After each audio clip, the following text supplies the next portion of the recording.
परभणी महानगरपालिकेच्या आयुक्त तृप्ती सांडभोर यांच्या बदलीसाठी परभणी शहरातील सामाजिक तसेच राजकीय पक्षाच्या वतीनं वारंवार निवेदन देऊन त्यांच्या विरोधामध्ये आंदोलन करून त्यांची बदली करण्यात यावी अशी मागणी परभणी शहरातील सर्वसामान्य नागरिकांमधून करण्यात आली होती।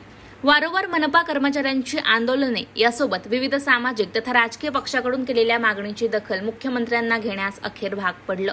अखेर मुख्यमंत्री एकनाथ शिंदे यांनी त्यांची बदली करून सर्वसामान्य परभणीकर यांना न्याय देण्याचा प्रयत्न केल्यामुळे परभणी शहरातील महानगरपालिकेसमोर फटाके फोडून जल्लोष साजरा करण्यात आला।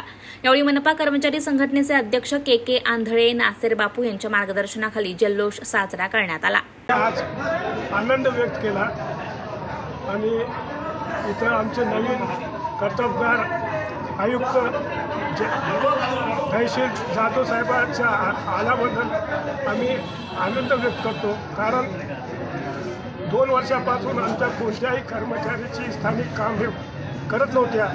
आता नवीन येणारे कर्तव्यगार आयुक्त तहसील जाधव हे कर्मचाऱ्याची जे स्थानिक कामे पेंटिंग आहे ते पूर्ण करतील, त्या आनंदाने आम्ही आज प्रोग्राम केला आहे।